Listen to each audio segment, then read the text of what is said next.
In the winter of 1885, the Montana frontier was a land of silence and storms, where survival was measured not in wealth, but in warmth.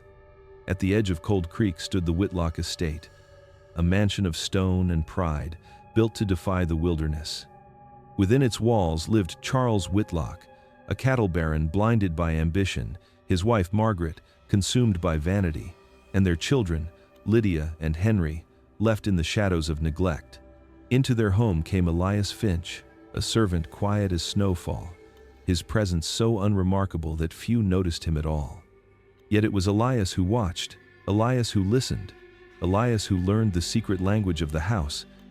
As the storms deepened and the cold seeped through every wall, the Whitlocks clung to pride while Elias moved with patience. One by one, the family faltered, until the silence of winter claimed them.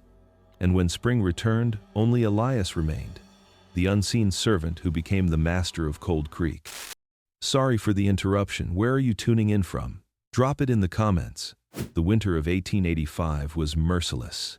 Winds screamed across the Montana frontier, carrying needles of ice that stung the skin and bent the tall pines low. Snow draped itself in heavy folds over the valley, and the creek for which the land was named ran silent beneath a crust of frozen glass. The world lay hushed, except for the steady groan of storm against stone. The Whitlocks arrived in this silence, a family of means and ambition, determined to bring civilization to the wild edges of the frontier. Their estate rose from the whitened ground like a fortress of pride, a manor of cut stone and timber beams, built to withstand the elements but already sighing under the weight of frost. Charles Whitlock, the patriarch, stepped down first, his boots sinking deep into the snow. He stood tall, his broad shoulders framed by a heavy coat trimmed with fur. He looked at the land with the satisfaction of a conqueror, seeing only what would bend to his will. Behind him came Margaret Whitlock, his wife, her face wrapped in a scarf of velvet, her hands clutching a muff of fox fur. Her eyes scanned the house with narrowed approval, already noting flaws others would never see. She carried herself as though she had brought the world of parlors and chandeliers into this frozen wilderness, unwilling to admit the cold crept through her layers of silk. The children followed. Lydia, the elder, walked carefully, her breath clouding in the air. She carried a small book close to her chest, her lips moving as if whispering words only she could hear. Henry trudged beside her, restless, his gloved fists stuffed into his pockets, his gaze darting across the endless snow with both wonder and unease. They were young, yet already practiced in the art of being unnoticed by their parents. Last came the servant. Elias Finch stepped from the shadows of the carriage. His posture was low, his movements efficient, his expression calm. He wore no fine furs, only a dark coat patched at the seams, yet he moved as though the cold did not reach him. His eyes lifted briefly to the estate, taking in every line of its stone walls, every window sealed in frost. He did not smile, but his lips curved with the faintest mark of thought. The family barely noticed him. Charles barked orders to the driver. Margaret hurried inside. The children lingered in the snow, shivering. Elias gathered their trunks without being asked. He did not complain of the weight, nor of the biting wind. He moved as though he had always belonged to such silence, as though the storm itself had carried him there. Within the house the air was no kinder. The stone walls were proud but drafty, the hearth already struggling against the vastness of the halls. The Whitlocks remarked on its grandeur, its promise of shelter and power. Elias said nothing. He listened. He watched. He placed the luggage with quiet precision. His presence was polite, unremarkable, invisible. Yet he saw what the family did not. The cold had already entered, and it would not leave. The days at Cold Creek fell into rhythm, as if the house itself dictated the pace of life within its walls. Morning began with Charles Whitlock's voice echoing down the stone halls, sharp and commanding, his words striking like the crack of a whip. He rose early, spoke of cattle, of contracts, of men to be hired and dismissed.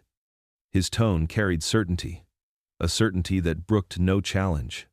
He walked as though the ground belonged to him, and every door opened at his presence.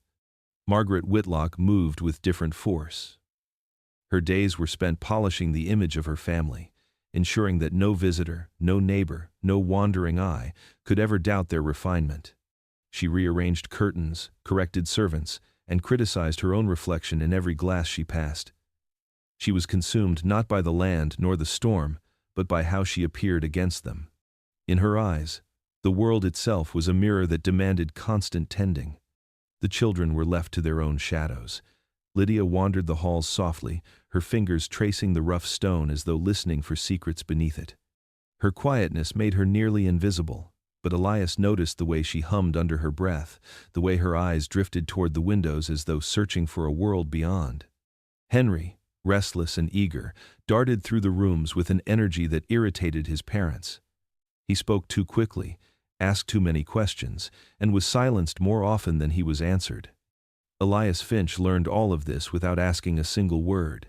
He moved through the house like water slipping between stones, present yet unnoticed.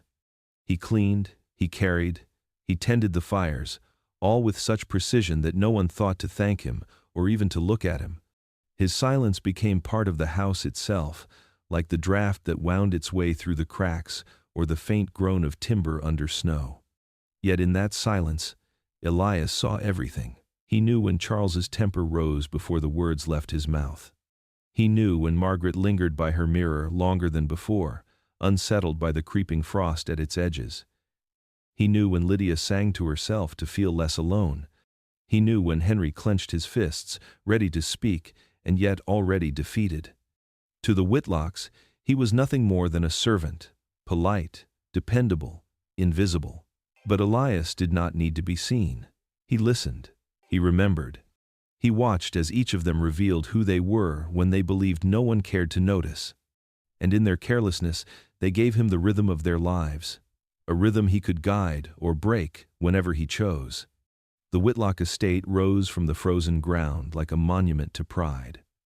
From a distance, its stone walls appeared indestructible, set against the white wilderness as if carved to endure forever. Tall chimneys reached skyward, releasing only the thinnest ribbons of smoke, and high windows glimmered faintly with frost. To Charles and Margaret, it was a castle, proof of wealth and position in a land they meant to tame. To Elias, it was a house already whispering its weaknesses to those patient enough to listen.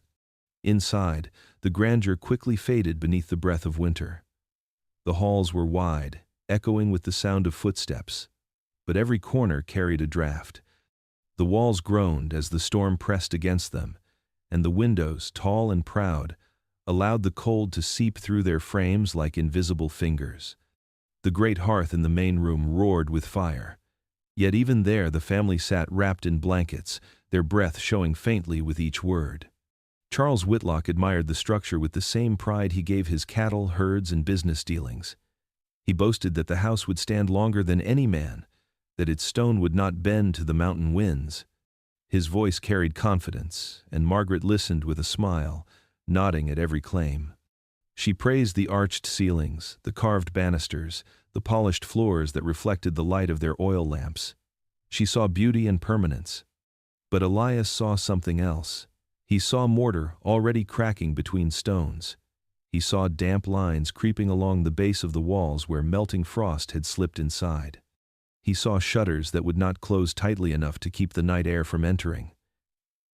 He noticed how the fire devoured wood at a pace no forest could endlessly provide. He saw the truth of a house built for pride, not for warmth. The children felt it as well, though they did not speak it. Lydia lingered by the windows, tracing the patterns of ice with her fingertips, shivering as the glass trembled beneath the storm. Henry ran through the corridors, trying to chase away the chill with movement, his laughter thin and hollow against the emptiness. Their parents ignored these signs, determined to believe the house was strength itself. Elias said nothing. He moved through the rooms, his hands brushing along stone and wood, memorizing each flaw. He stoked the fires, sealed shutters, placed rugs beneath doors, all small efforts to slow the creeping frost. He was diligent, precise, yet no matter how carefully he worked, the cold returned each time. It crept through cracks, filled the air, and settled in the bones of the house. The Whitlocks praised their estate for its grandeur, but Elias knew the truth. It was not the family that had claimed the house. It was the cold, and the cold was patient. It would wait in silence, pressing against every wall, until the day the walls could no longer resist. The house at Cold Creek was vast, too large for the footsteps of only 4 people and the quiet movements of a servant. Its halls echoed with emptiness, and in that emptiness the children moved like shadows. Lydia and Henry wandered where they pleased, their parents too consumed with their own pursuits to notice the paths they took. Charles spoke only of cattle, money, and land. Margaret thought only of mirrors and appearances. Their voices rarely turned toward their children, except to hush them or send them away. Lydia learned to make herself small. She drifted through the corridors with her book held close, whispering words into the silence. She pressed her hand against the cold stone walls as though searching for warmth within them.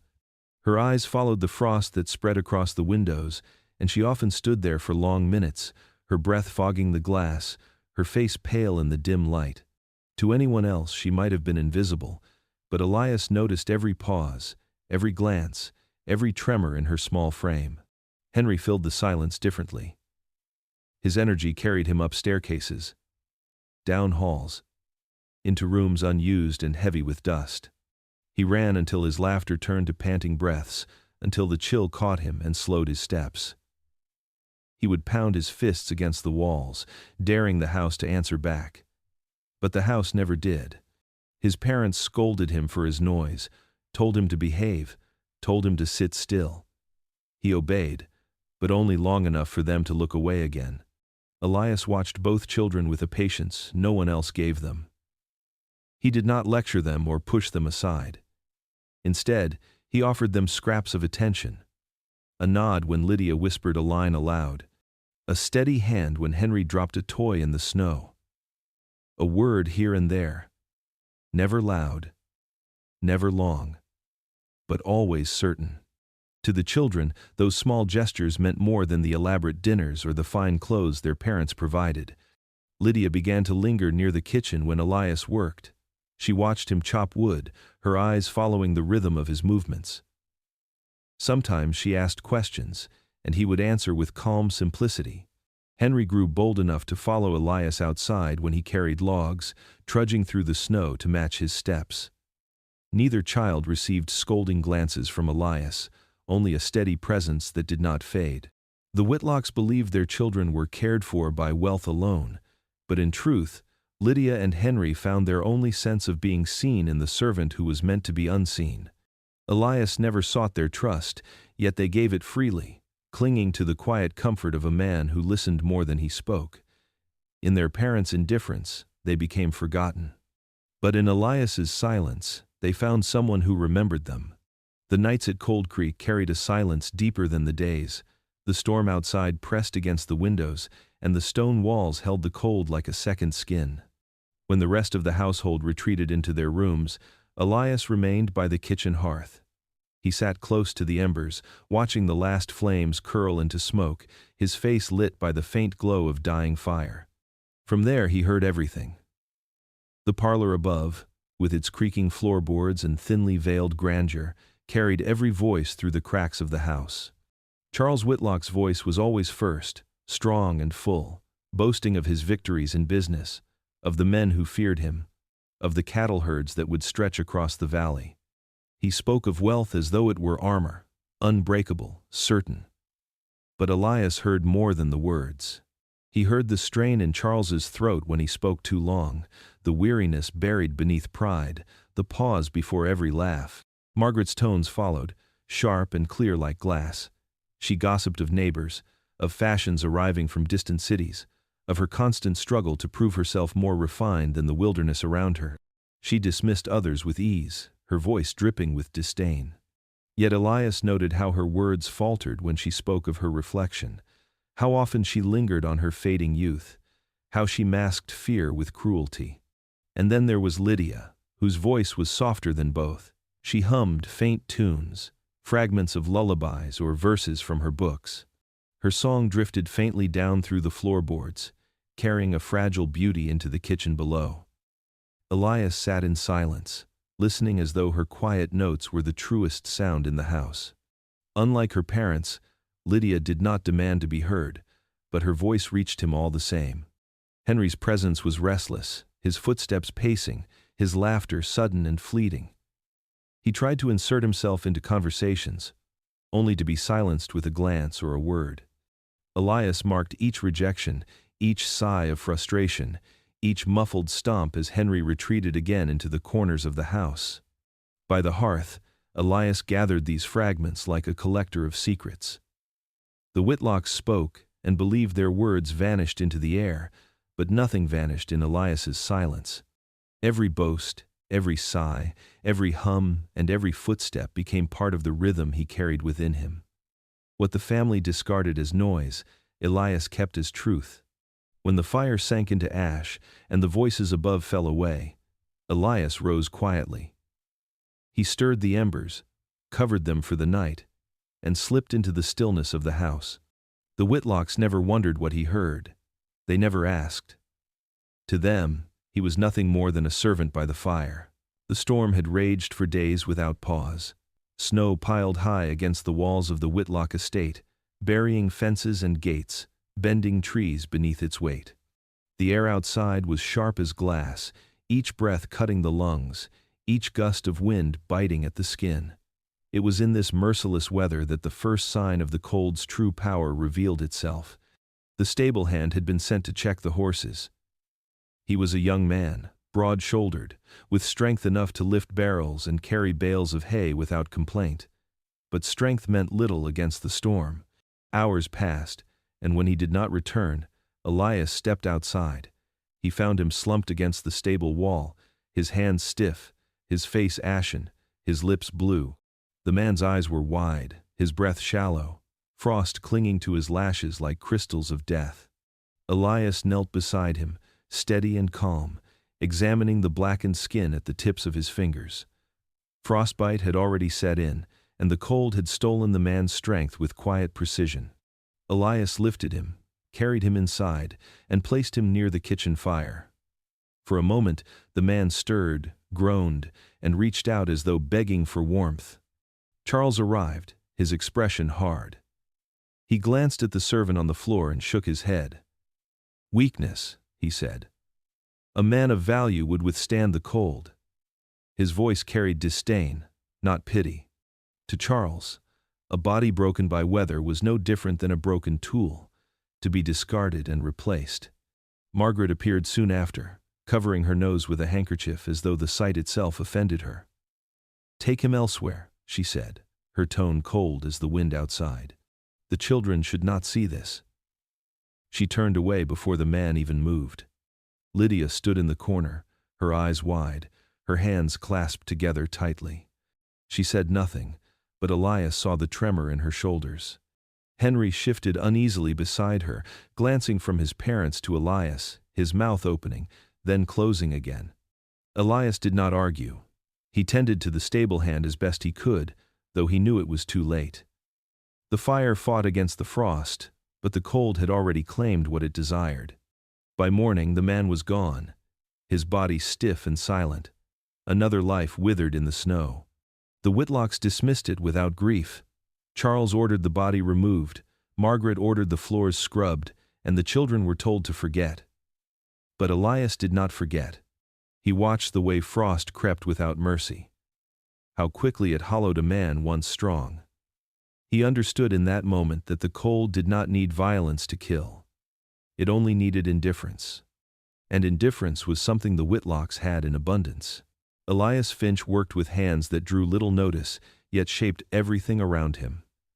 They were lean and strong, marked with small scars that told of years spent in labor. The Whitlocks saw only diligence in those hands. They admired his efficiency, his steady movements, the way a task was done before they thought to ask. To them, his skill was proof of his usefulness, nothing more. But Elias knew the power that rested in silence and touch. Each morning, before the family rose, Elias gathered firewood. His hands split logs with precise swings, the rhythm measured, the effort quiet. He carried wood through the halls, stacked it neatly, and stoked the hearths until flames licked high and warm. The Whitlocks would wake to fires already burning, never questioning how easily those same fires might be starved if a servant chose to withhold them. Locks and hinges answered to his touch as well. Elias oiled bolts, adjusted doors, and sealed windows against the storm. He moved with patience, making small repairs that escaped the family's eyes. But in his careful attention, he mapped every weakness in the house. He knew which locks could be slipped with a twist, which doors could be barred too tightly, which windows would freeze shut if left untouched. He knew the secret of every opening and every passage, knowledge that gave him control over what the Whitlocks believed was theirs alone. There were hidden spaces, too, built into the estate by hands long gone. Narrow stairways, passages behind the walls, crawl spaces that wound through the structure like veins. The Whitlocks never spoke of them, perhaps never even knew. But Elias found them. He moved through them when needed, silent as the drafts that followed him. From these shadows, he could see and hear without being seen, his presence woven deeper into the house than any of its owners realized. The family praised him often. Charles called him reliable. Margaret declared his work precise. Even the children, who clung to him more each day, marveled at how quickly he seemed to appear when they needed him. They believed his service was proof of loyalty, an invisible bond of duty. They never thought to wonder what such hands might choose if duty shifted. For Elias, each task was more than labor. Every fire lit, every shutter sealed, every bolt fastened was a choice. He did not need to speak to shape the household. He needed only his hands, and the patience to let others remain blind to how much they depended on him. Warmth or cold, safety or exposure, all rested quietly in his grasp. And the Whitlocks never knew. The night had settled heavy over Cold Creek, its silence broken only by the restless groan of the wind against the shutters. Elias sat near the hearth in the kitchen. The fire burned low but steady, its glow soft against the stone walls. He was cleaning the rim of an iron pot when he heard the faintest sound, bare footsteps on the stair. He did not look up right away. He knew the weight of each step in that house. And these were small, hesitant, almost reluctant. Lydia Whitlock appeared in the doorway. Her hair was loose, her shawl clutched around her shoulders, her face pale in the flickering light.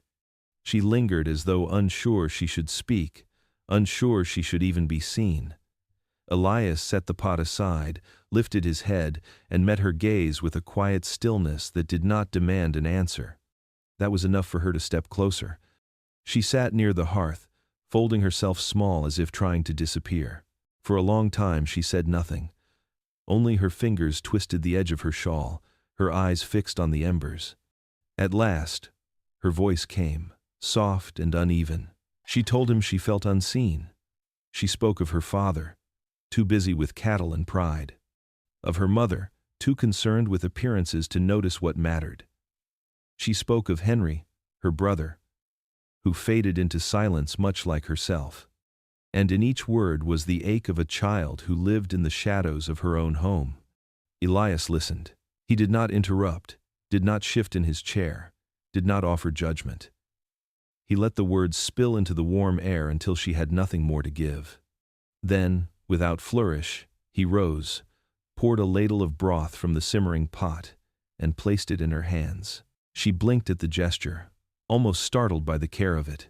When she sipped, he spoke at last. His words were few, but steady.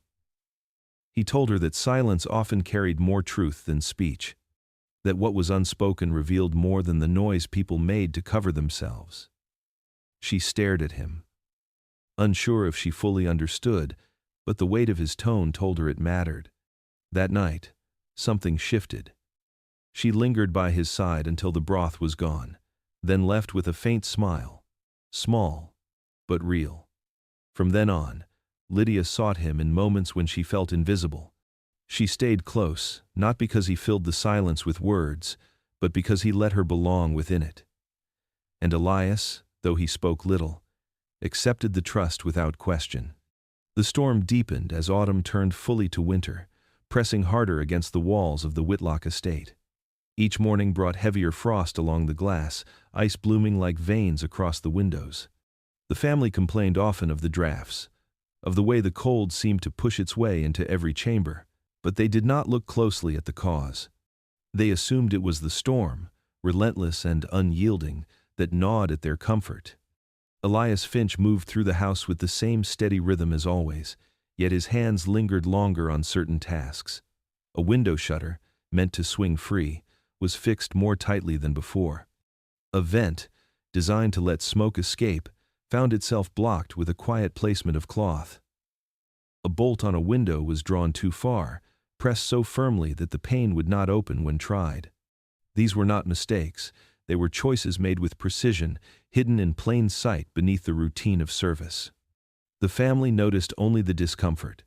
Charles Whitlock cursed the storm as he wrapped himself in thicker coats indoors.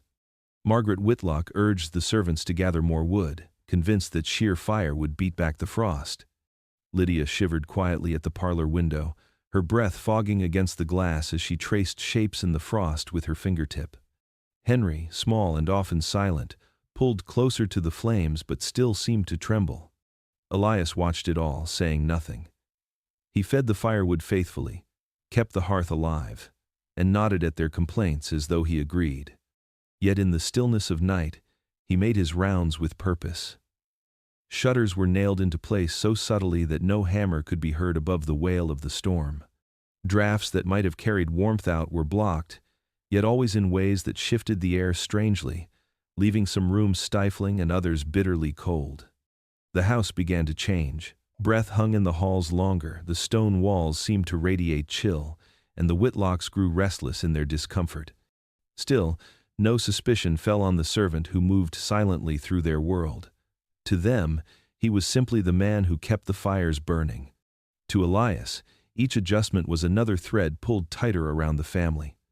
By the time December came, the estate no longer breathed freely. It was sealed, its windows locked against the outside world, its warmth strangled from within. The Whitlocks muttered about the storm's cruelty, never realizing that the true cold was already taking root in their own home. And Elias, unseen as ever, continued his quiet work. The storm raged outside, the wind clawing at the shutters and howling down the chimney, but inside the Whitlock estate, Charles Whitlock gathered his guests. He would not let winter rob him of his stature. The long table in the parlor was laid with bottles of brandy, roasted meat, and polished silver. Lanterns flickered against the high stone walls, their glow fighting against the cold that pressed into the room. Local businessmen arrived, stamping snow from their boots, shivering as they removed their heavy coats. Charles greeted each with a firm handshake, his voice booming with practiced authority. He was proud of the land he had claimed, proud of the cattle herds that grazed under his name, proud of the house itself, built as a fortress to display his wealth. Elias Finch moved among them like a shadow. He poured drinks, refilled glasses before they were empty, and stoked the fire whenever it burned low. Each time he placed wood upon the flames, he made sure the heat surged for a moment, only to die away too quickly. The men complained of the cold, rubbing their hands together, their laughter wrapped in clouds of breath. Charles only roared with pride, claiming that Montana's winter was the true test of men and that he thrived where weaker souls would falter. He boasted of his land, of the rivers that cut through his property, of the cattle that fattened under his brand. He spoke of men he had crushed in business deals, rivals left ruined by his cunning. The guests nodded, some in admiration, others out of fear. Charles drank deeply, his words swelling with each glass. Elias listened, expression unreadable, his eyes lowered as if in deference. Yet behind his silence he measured every boast, every careless word. He watched how the men leaned toward Charles, how they laughed when he laughed, how none dared challenge him. Pride filled the room more heavily than the smoke from the hearth. The storm outside beat harder, the wind rattling the sealed windows.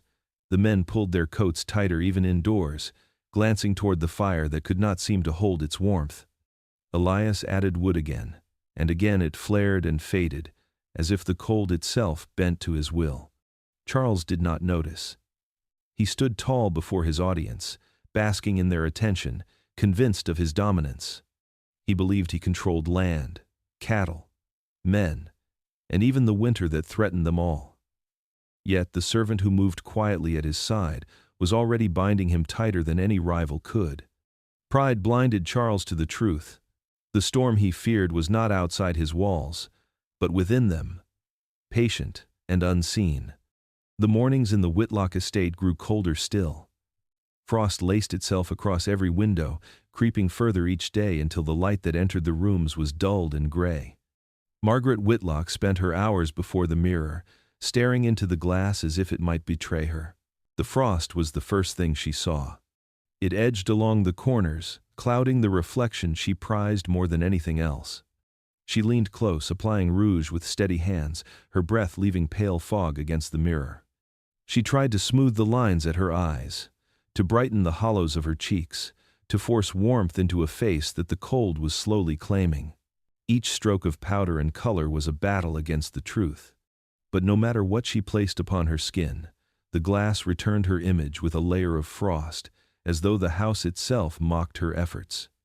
Margaret spoke often of beauty. She told her children that appearances were everything, that strength came from how one was seen, not what one felt.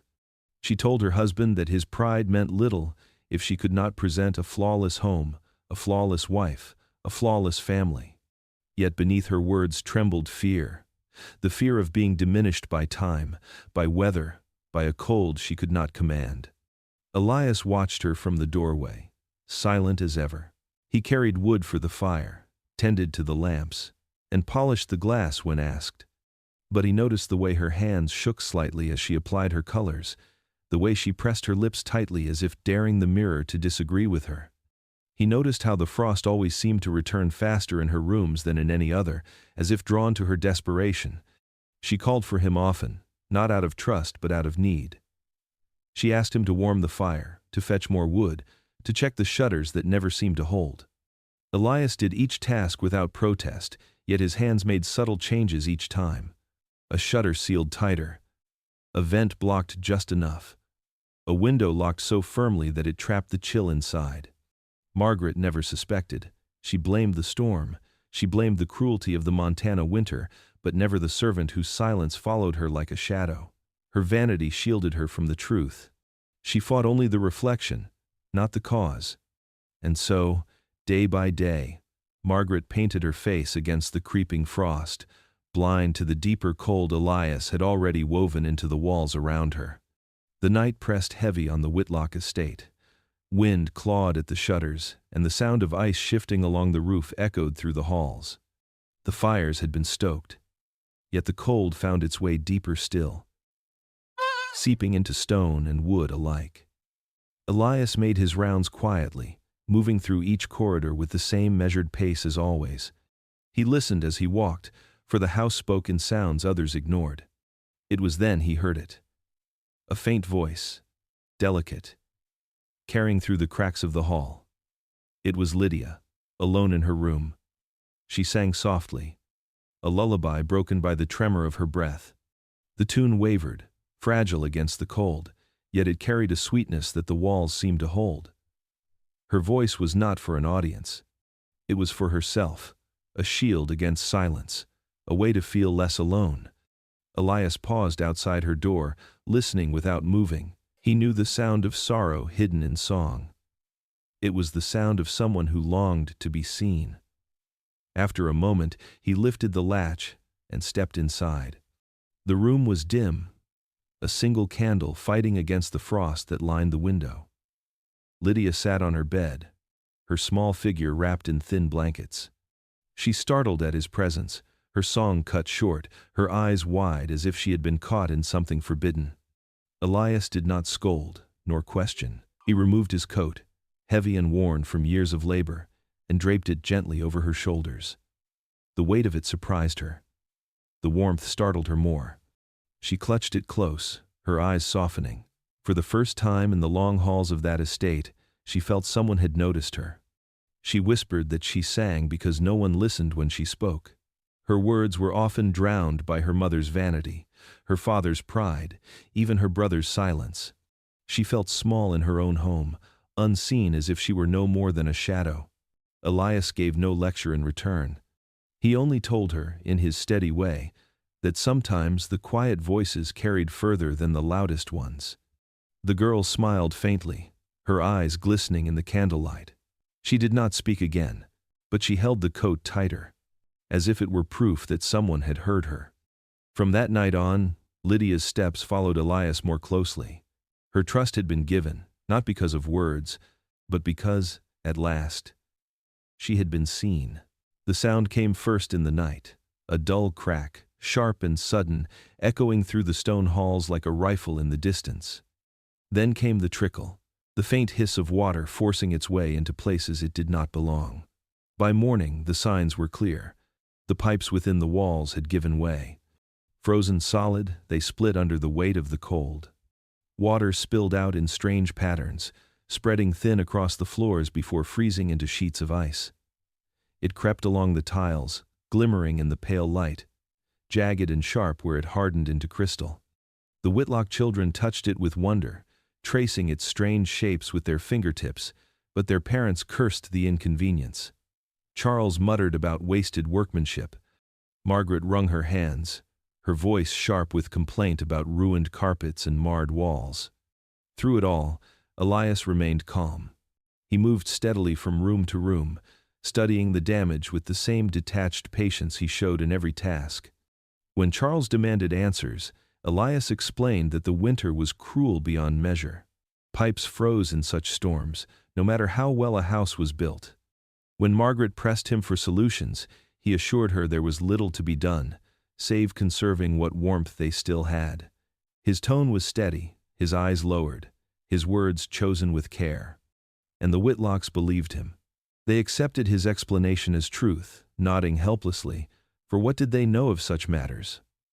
Charles was a man of cattle and contracts, not pipes and frost. Margaret was a woman of mirrors and rouge, not the hidden veins of a house. They relied on Elias, the servant who seemed to know the structure better than they ever would. More pipes gave way as the week wore on. Each day brought new fractures, new spills that hardened into glittering ice. The halls grew slick beneath their feet, the air damp and colder still. Fires seemed to vanish into the walls, swallowed before they could warm the rooms. The children huddled closer together, their small breaths curling in the air as they shivered.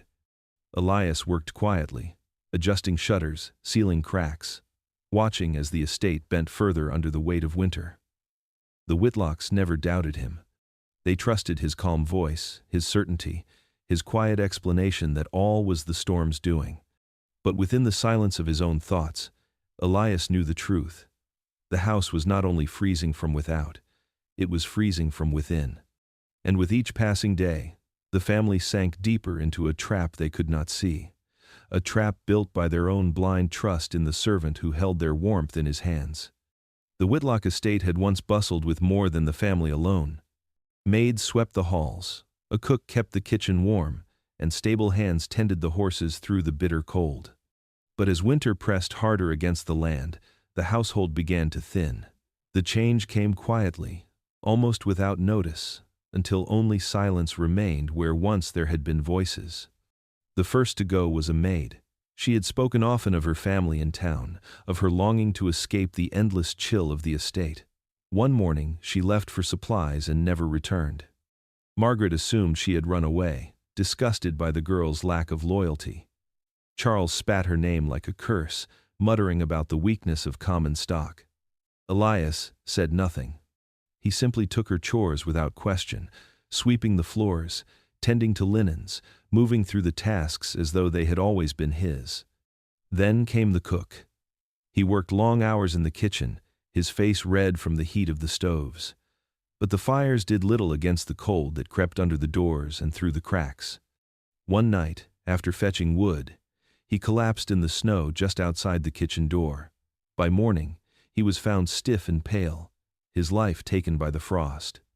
The family spoke briefly of replacing him, but the storm made travel dangerous, and Charles declared it wasteful to hire more mouths to feed. Elias stepped into the kitchen as though it were his rightful place, tending the pots, preparing the meals, his presence filling the void.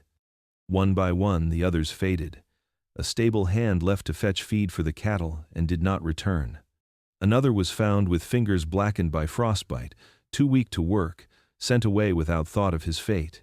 Each loss left the estate quieter, emptier, until only Elias remained to bridge the gaps. The Whitlocks hardly noticed the change. Margaret praised his efficiency, marveling at how one man seemed to manage what once took many. Charles declared it proof of strength, proof that good help could be found when one knew how to command. Even the children accepted it, clinging to Elias more each day as he became the one constant in their world. Elias absorbed every duty, his movements silent, his face calm. He cooked, cleaned, tended the fires, and sealed the shutters tighter still. Each role gave him deeper hold over the house, until it seemed to breathe only through him. By the time the family realized how empty the estate had become, it was too late. The servants were gone. Only Elias remained, his shadow stretching through every corner, his control quiet but complete. The estate lay deep in silence. The storm outside never ceased, but within, it was the stillness of the halls that pressed most heavily. Each fire Elias built seemed to die too quickly. Each shutter he closed seemed to block not only the wind, but the very air itself. The Whitlocks complained and shivered, but none questioned him. None. Except for Henry. Henry had always been quiet, a boy of few words, overshadowed by his father's thunder and his mother's vanity. Yet silence gave him time to see what others missed. He watched Elias move through the house, his footsteps deliberate, his eyes always lowered, his hands busy with tasks no one had asked for. The boy noticed the way the fires weakened after Elias left a room. He noticed that the shutters no longer opened, that the windows seemed locked tighter each week. At first Henry doubted himself. Perhaps it was only the storm. Perhaps he imagined what he saw. But the feeling grew until it gnawed at him. He tried to tell his parents. One evening, as Charles Whitlock poured brandy and Margaret examined her fading reflection, Henry spoke. He told them that Elias was changing the house, that something was wrong. He said the fires were weaker, the cold sharper, and that Elias was not only serving them but watching them. Charles laughed, dismissing the boy with a wave of his hand. He said winter made children restless, that Henry had been listening to stories in his own head. Margaret told him not to speak ill of the servant who worked harder than anyone in the household. They told him he was foolish, and their words silenced him, but not his doubt. Later that night, Henry found Elias waiting in the hallway. The servant's face was calm, his eyes steady, his hands folded before him. He did not speak at first. Instead, he let the silence stretch until Henry's breath quickened. Then Elias smiled, soft and warm, the kind of smile that could be mistaken for kindness. He told Henry that the cold was not their enemy but their test, that the frost punished the weak and spared only those who endured. He leaned closer, his voice quiet, steady, unshaken. He said that to survive, one must accept the silence, accept the cold, and endure without complaint. His hand rested briefly on the boy's shoulder, firm but not harsh, as though to anchor him. Henry shivered, not from the draft in the hall but from the weight of the words. He wanted to pull away, to argue, but something in Elias's eyes stilled him. It was not threat spoken aloud, but warning carved deep into silence. Elias left him standing there, breath quick in the frost-filled air, heart pounding with a fear he could not name. From that night forward, Henry watched Elias more carefully. He said little, for his parents would not listen. Yet suspicion clung to him like the cold itself. He saw the servants' hands not only tending fires, but shaping the fate of the household. And though Henry was young, he knew with growing certainty that the warmth of their lives rested in the grip of a man who could just as easily take it away. The storm raged for days without end. Snow fell in thick, heavy sheets, burying the countryside until no path remained, no road could be seen, and no rider could find the way. The Whitlock estate stood like an island trapped in a sea of white, its high windows clouded with frost, its doors sealed by drifts that reached the handles. The family looked outward in vain, searching for signs of the world beyond, but there was nothing. No carriage, no messenger, no voice calling from the road. Only silence, broken by the moan of the wind. Inside, the air grew sharp and thin. Frost crept down the windows until not a single clear pane remained. Each morning the family awoke to see new patterns etched across the glass, as though the storm itself had carved its mark upon their home. The corridors carried a chill that no fire seemed to soften. Even the great hearth in the parlor gave warmth only briefly, before its flames sputtered, died, and left the room darker than before. Charles Whitlock cursed the weather, slamming his hand against the arm of his chair. He demanded more wood, more coal, more fire, but none of it lasted. Margaret wrapped herself in furs, her hands trembling as she painted rouge upon cheeks pale from the cold. Lydia clutched at her blankets, singing softly to herself in whispers, her songs muffled by the frost on her lips.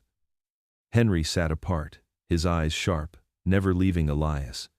And Elias moved through it all with calm precision. He tended the fires, stoking them when asked, letting them breathe when he wished.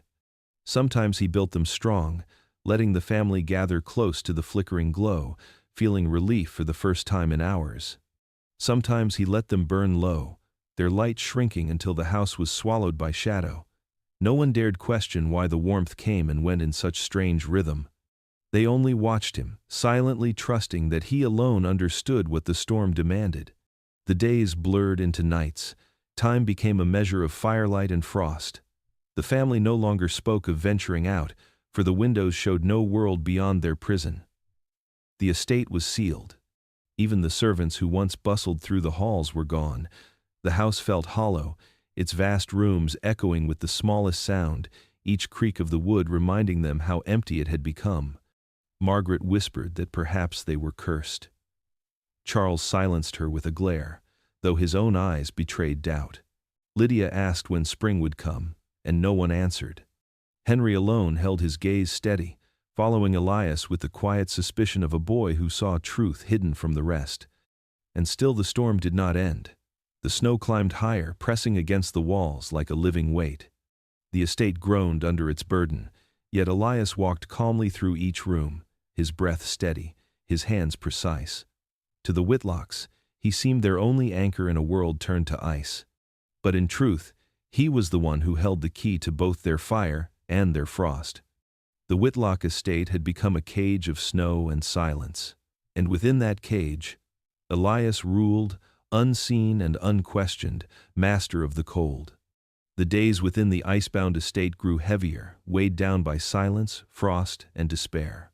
Margaret Whitlock, once the proud mistress of the house, began to falter beneath the burden of the cold.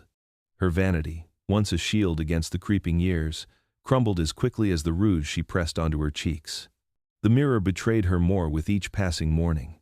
Her lips were pale, her skin blotched with chill, her eyes sunken like pools fading into shadow. She clutched her furs tighter, but no warmth lingered in them. Her hands shook when she tried to lift her silver brush, and often the strands of her hair clung frozen against her temples. At first, she spoke only of drafts, insisting the house betrayed her beauty. But soon her words grew weaker. The cough came quietly, then stronger, rattling through her chest until the sound carried through the halls. Charles dismissed it as weakness. He barked at her to rise, to carry herself with dignity, to remember she was a Whitlock and not some frail beggar lost in the snow. Yet his commands held no power over the frost in her veins. She could barely stand. And when she collapsed by the parlor fire, her breath shallow and her face pale as the snow outside, even Charles's voice faltered. It was Elias who lifted her with steady arms. He carried her to her chamber and laid her upon her bed, tucking the furs around her with a gentleness that seemed almost tender. He brewed her broth, pressed a warm cloth against her forehead, and kept vigil at her side. Yet he measured each act with careful intent. He gave her enough to ease the edge of suffering, but never enough to drive it away. His care was both a balm and a chain, prolonging her decline rather than preventing it. Lydia sat by the door, watching with wide, frightened eyes. She clung to Elias's presence, whispering her fears to him in the quiet hours when her mother slept. To her, he was steady, unyielding, a figure of calm in a world collapsing into ice. She reached for his hand once, and he let her hold it, though his gaze never softened. Henry did not reach for him. He watched instead, his jaw tight, his eyes burning with questions he dared not speak aloud. When Elias adjusted the fire, Henry noticed how long the flames burned before fading. When Elias measured out the broth, Henry counted the spoonfuls. He said nothing, but his silence carried an accusation that hung heavy in the air. Charles raged as he always had. He shouted at the storm outside, cursed the wood that would not last, the pipes that broke, the servants who had vanished. He shouted at Margaret herself, demanding she rise, demanding she fight, demanding she not shame him with weakness. But rage could not warm her, nor could pride hold back the frost that crept deeper into her body. The house fell quieter each day as Margaret's breath grew fainter. The mirrors in her chamber frosted over until she could no longer see her reflection, only the shadow of a face obscured by ice.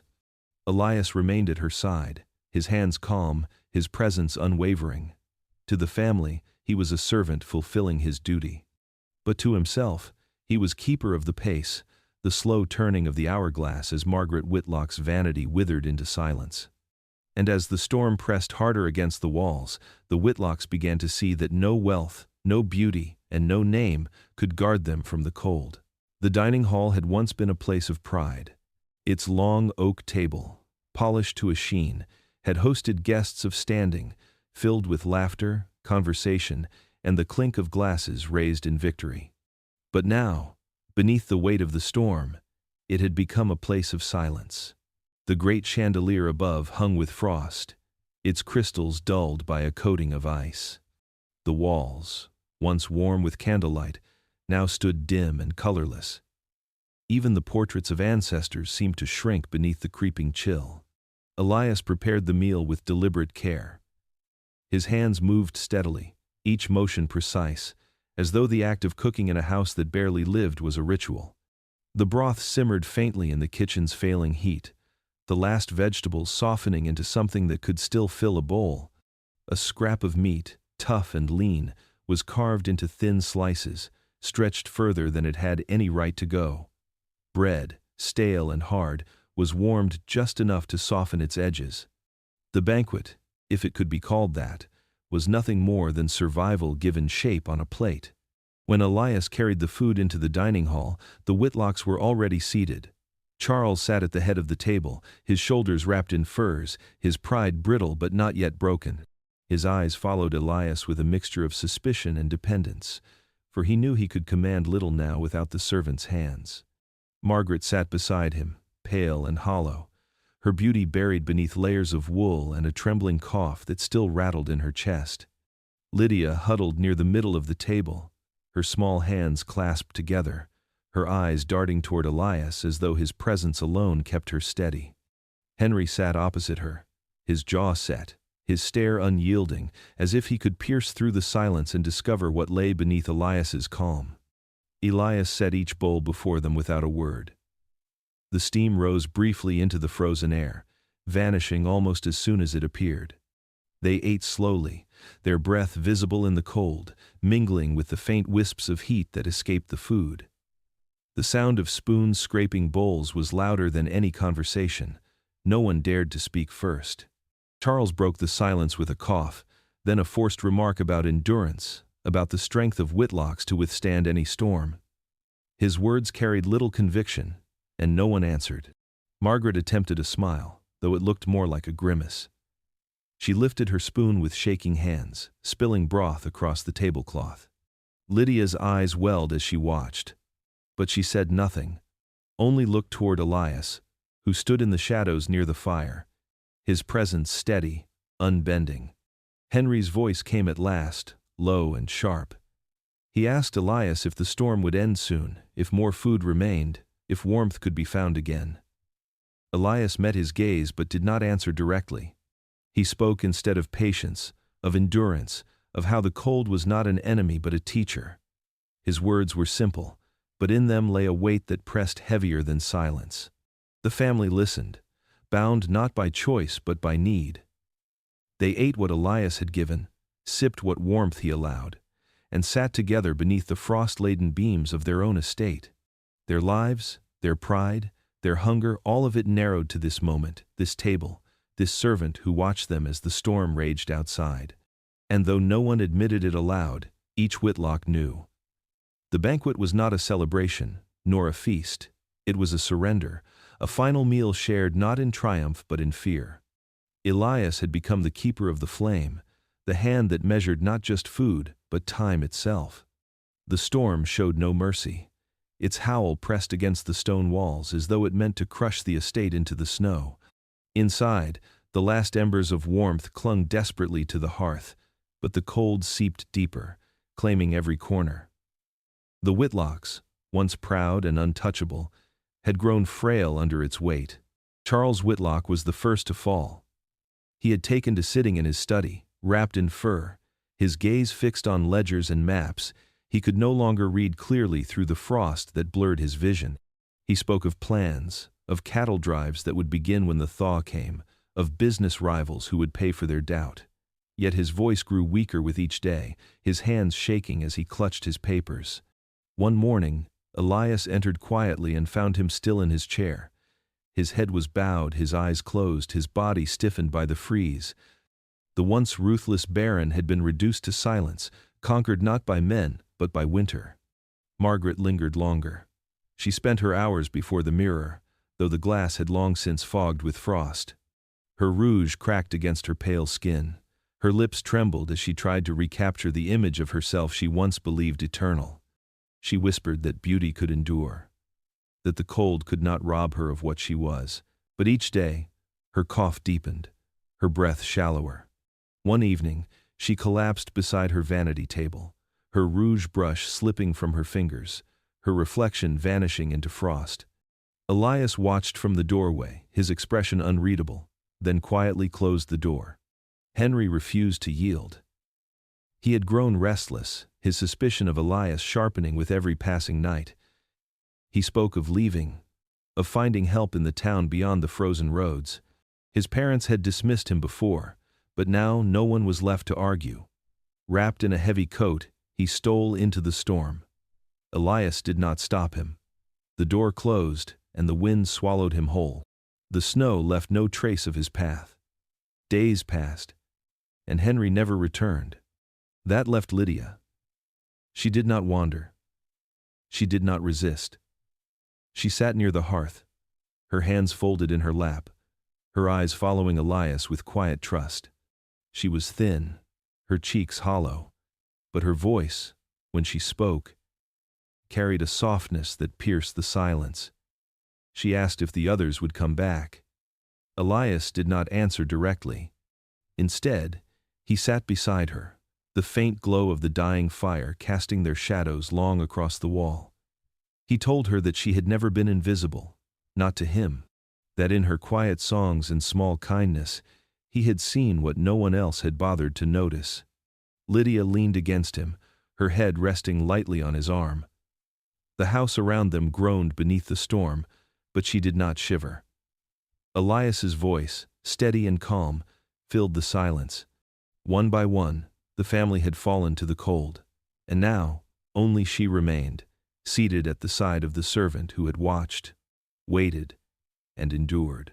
Spring arrived as if the world had remembered itself after a long forgetting. The snow that had pressed down on the valley melted into streams that sang across the fields. Trees, once black and brittle, stretched out their limbs, budding with the first green of the season. Birds returned, filling the air with their restless calls. Cold Creek, swollen with melted ice, rushed past the estate with a vigor it had not known in months. But inside the house, silence held dominion. The halls no longer echoed with Margaret's clipped commands, Charles's booming pride, Henry's defiance, or Lydia's soft humming. Their absence lay heavier than their presence ever had. Rooms that once pulsed with vanity and quarrels now stood bare, their grandeur hollowed by frost and time. The mirrors were still clouded, the ledgers still scattered, the children's toys left untouched in corners that now gathered dust. The Whitlocks had vanished into the snow, their names already beginning to fade with the season's thaw. And yet Elias remained. He moved through the house with the same quiet steps as before, but there was no one left to watch, no one to overhear. His hands, once busy with firewood and locks, now tended the house as though it were an extension of himself. He sealed windows not to trap the cold, but to keep the breeze steady.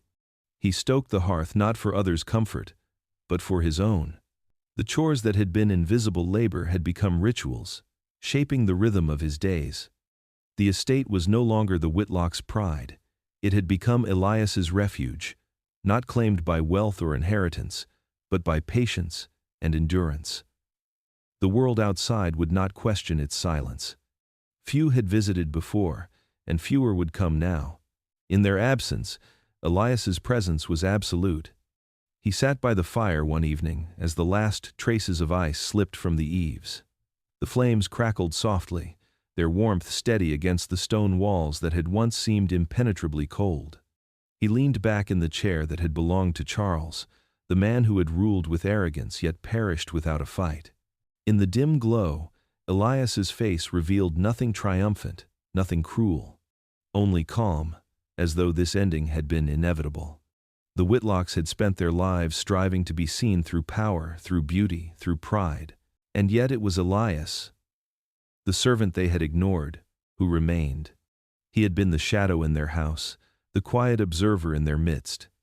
Now he was the master, not because he had taken their place, but because the house itself had chosen him through silence, through endurance, through survival.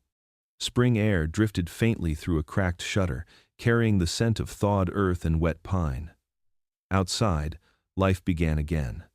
Inside, Elias rested in the stillness he had cultivated. The estate, once filled with voices, was his alone now. He was the servant who had watched his masters freeze, the man who endured while others fell. The house of Cold Creek no longer bore the name of Whitlock. It had no name at all save the one Elias gave it each time he lit the fire. It was simply home. And he, the unseen hand, was its keeper.